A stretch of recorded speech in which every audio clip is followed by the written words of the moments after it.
السلام علیکم ورحمت الله وبرکاتو. هیله ده چې خوشحاله به وئ او د صحت کلیو به تنوي. راځو نن ورځ درس پیلوو. په تېرو درسونو کې مو د حساب اړوند کوم مسایل وو هغه مو تدریس کړل. د حساب تعریفونه وو، د ریاضیاتو برخې وې او عدد وو، هغې باندې مو خبرې وکړې. نن ورځ راځو د حساب اساسي عملیې پیلوو او هغې باندې خبرې کوو او یو تعریفوو او تدریس کوو یې. راځو نن ورځ لومړی په حساب کې څلور اساسي عملي شتون لري. څلور اساسي عملي په حساب کې شتون لري. لکه څنګه چې په حساب کې نورې هم زیاتې عملي شتون لري، لکه تجزیه شوله، طاقت شولو، داسې نورې عملي هم شتون لري. خو اساسي عملي په حساب کې چې دي هغه څلور دي: د جمع عملیه، د منفي عملیه، د ضرب عملیه، د تقسیم عملیه. دا څلور عملي د جمع اساسي عملي بلل کېږي. راځو نن ورځ د هغې څخه لومړنۍ اساسي عملیه یعنې د جمع عملیه تدریس کوو او خبرې پرې کوو او تعریف کوو او کوم قوانین مثالونه چې دي په هغې باندې خبرې کوو. راځو لومړی جمع. د جمع عملیه جمع په لغات کې یو ځای کولو ته وایي او د حساب په اصطلاح کې د همجنسو شیانو یو ځای کولو ته جمع ویل کېږي. جمع په لغات کې یو ځای کولو ته ویل کېږي. په لغات کې یو ځای کولو ته ویل کېږي او د حساب په اصطلاح کې د دوه همجنسو اعدادو یو ځای کولو ته جمع ویل کېږي. یعنې د دوه همجنسو عددونو یو ځای کولو ته، مثلا د دوه کلمان سره یو ځای کوو چې د همجنس عدد ویل کېږي. کتابونه، یعنې کوم اعداد چې کله سره جمع کېږي، کوم شیان چې سره جمع کېږي هغه باید همجنس وي. مثلا 3 کتابونه جمع 2 کتابونه چې دا دواړه همجنس دي. دا هم کتابونه دي، دا هم کتابونه دي، خو دا 3 کتابونه دي، دا 2 کتابونه دي. شمېر کوم توپیر نه لري، فقط موږ به جنس ته کوو. جنس باید همجنس وي، یو جنس نه وي، یو شانې باید. مثلا یوګي 15 کتابونه چې دا ډول سوالونه موږ حل کولی شو ځکه چې دا سره همجنس دي.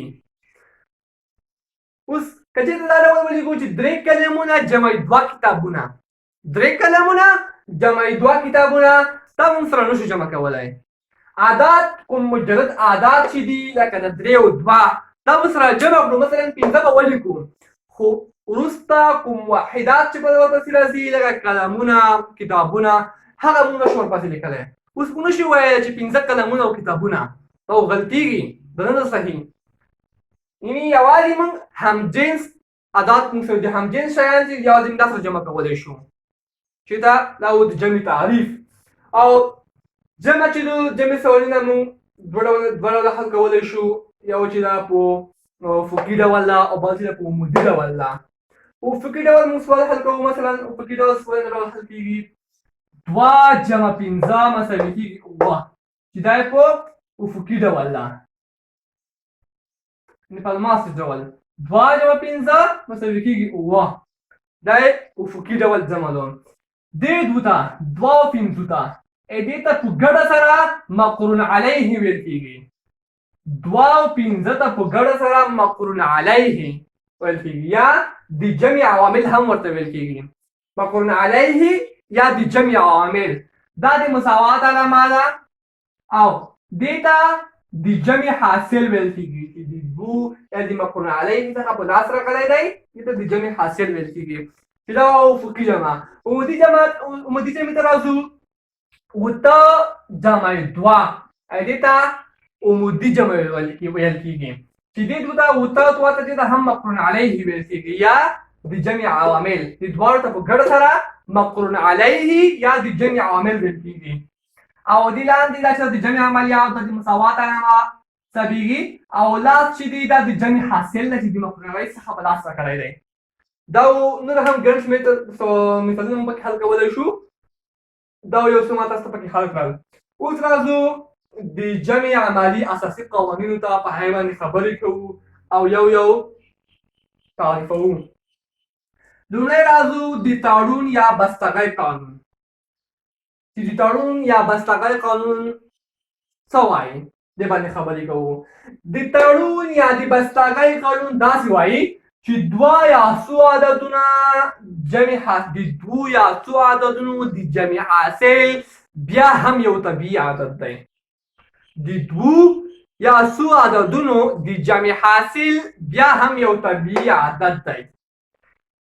یعنې په حساب کې هر کله چې موږ دوه عددونه سره جمع کوو د هغه حاصل به طبیعي عدد وي.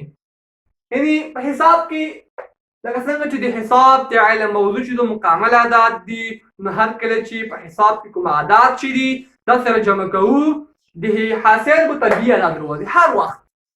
یعنې ا جمع ب دوه اعداد دي، دا چې کله سره جمع کوو دا به شامل په طبیعي اعدادو کې.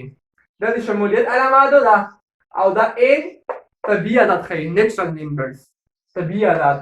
نو د دوه عددو د دوه یا څو عددو جمع هر وخت چې دو حساب کې طبیعي عدد دي.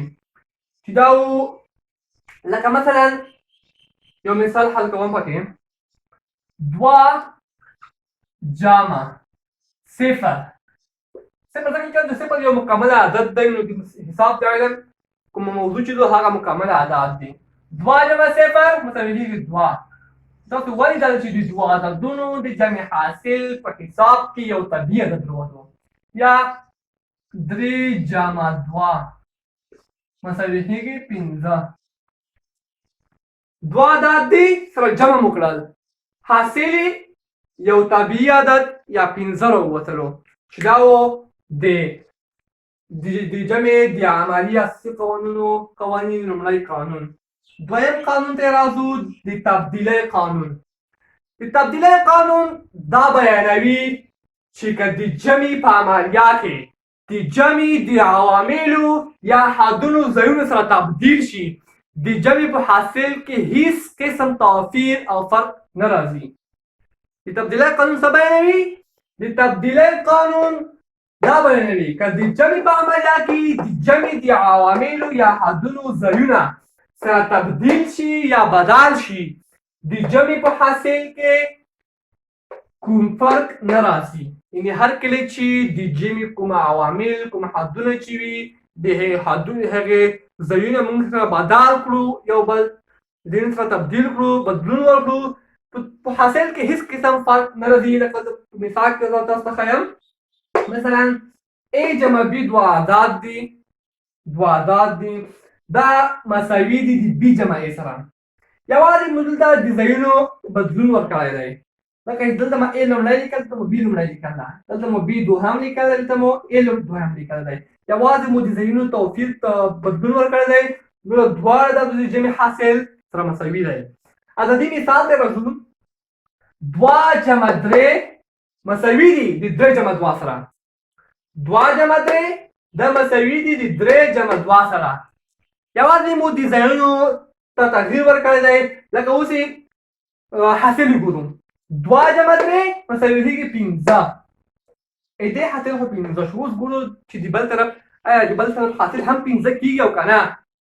درې جمع دوه مساوي کېږي پنځه. یوازې مو د ځایونو ځایونه مو تبدیل کړي دي، حاصل کې هیڅ قسم توپیر نه دی راغلی.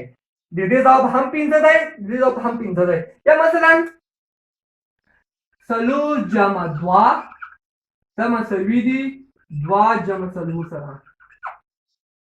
ځکه چې د دې ځواب هم شپږ دی، دا مساوي دي، او د دې ځواب هم شپږ دی، دواړه سره مساوي دي، هیڅ قسم فرق نه راځي. هر کله چې موږ د جمع په عملیه کې د اعدادو ځایونه سره تبدیل کړو، د جمع په حاصل کې هیڅ قسم توپیر نه راځي. دریم قانون ته راځو، اتحادي قانون یا د اتحاد قانون. اتحادي قانون دا بیانوي که د جمع په عملیه کې د دوه یا څو عددونو پر ځای د دوی مجموعه ولیکل شي، د جمع په حاصل کې تغییر نه راځي. هر کله چې د جمع په عملیه کې د دوه عددونو د دوه یا څو عددونو پر ځای د دوی مجموعه ولیکل شي، د جمع په حاصل کې هیڅ توپیر نه راځي. مثلا دا معنا درې اعداد موږ تېره کړي دي، درې اعداد دي A B C، درې اعداد دي، موږ د اتحاد قانون پرې عملي کوو.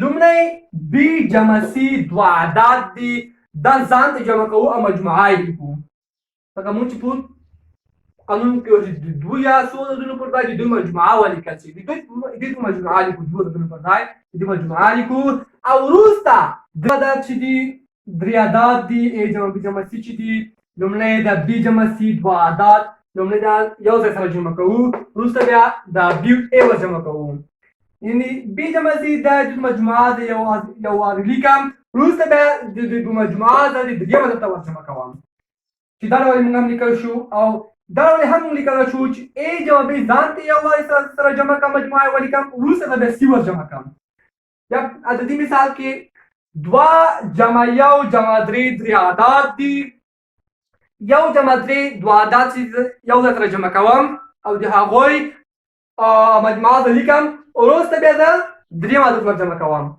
یو جمع درې مساوي کېږي څلور جمع دوه مساوي کېږي شپږ او دوه چې دې ځواب شپږ شولو راځو اوس د بل طرف ګورو چې دې ځواب څو کېږي اوس دا ډول کوو دوه جمع یو عدد دوه جمع یو کوم عدد چې دي دا یو ځای لیکو یو ځای جمع کوو یې مجموعه یې لیکو وروسته بیا درېیم عدد ور جمع کوو دوه جمع یو مساوي کېږي درې جمع درې مساوي کېږي شپږ نو ولې داسې شول چې د دواړو خواو کوم حاصل چې دی یو شان دی کوم توفیر او فرق پکې نشته دا و اتحادي قانون اوس راځو سورم د عینت عنصر یا خنثی عنصر ته راځو د جمع په عملیه کې د عینت عنصر صفر دی یعنی د جمع په عملیه کې خنثی عنصر چې دا صفر ده عینت عنصر په دا معنا چې په عملیه باندې هیڅ قسم تغییر او تاثیر نه غورځوي دا عینت عنصر ویل کېږي مثلا ا یو عدد دی صفر ور جمع کوو ا چې کله صفر ته ور جمع کوو ځواب ا کېږي ا په سوال باندې هیڅ قسم تفسیر نه غورځولی یا څلور جمع صفر مساوي کېږي څلور ته صفر ور جمع کوو ګورو چې په څلور باندې کوم تاثیر غورځوي او که نه هر کله چې څلور ته صفر ور جمع کوو ځواب یې څلور کېږي نو ګورو چې صفر یو د جمع په عملیه کې یو خنثی عنصر دی یا د عینت عنصر دی ځکه چې په څلور باندې هېڅ قسم تاثیر نه دی غورځولی ځواب یې هغه څلور راغلی دی پنځم ته راځو جامع معکوس باندې یو څه خبرې کوو چې جامع معکوس په څه معنا د یوه عدد جمع معکوس د هغه عدد څخه عبارت ده چې د خپل عدد سره یې د جمع حاصل صفر شي جمع معکوس د یوه عدد جمع معکوس د هغه عدد څخه عبارت دی چې د خپل عدد سره یې د جمع حاصل صفر شي دا څه معنا مثلا یو عدد دی a د a جامع معکوس منفي a دی د یو عدد جمع معکوس یوازې د هغه عدد ته علامه ور منفي کوئ دا د هغې جمع معکوس دی هر کله چې a ته د هغې جمع معکوس ور جمع کړو ځواب یې صفر شي جمع معکوس ویل کېږي یا دوه جمع منفي دوه مساوي کېږي صفر دوه یو عدد دی جمع سره منفي کوو یې جمع معکوس به ترې منفي کړی دی منفي دوه مساوي کېږي صفر ځواب یې صفر راغلی دی دلته جمع معکوس ویل کېږي ځکه جمع معکوس مونږ ووایو جمع معکوس د یوه عدد جمع معکوس د هغه عدد څخه عبارت دی چې د خپل عدد سره یې د جمع حاصل صفر شي یعنې د دوو جمع معکوس مونږ وښایو چې منفي دوه دی اوس ګورو چې آیا د دوو جمع معکوس منفي دوه ده او که نه ده لکه میزان غوندې شکل لري که نه دوه چې دوه ته منفي دوه جمع کوو ځواب یې صفر کېږي نو لیدل کېږي چې منفي دوه د دوو جمع معکوس ته یا څلور جمع منفي څلور مساوي کېږي صفر د څلورو جمع معکوس منفي څلور ده تاسو ته مې مخکې وویل چې د یوه عدد جمع معکوس څه ته وایي د یوه عدد هر کله چې موږ د یوه عدد جمع معکوس پیدا کوو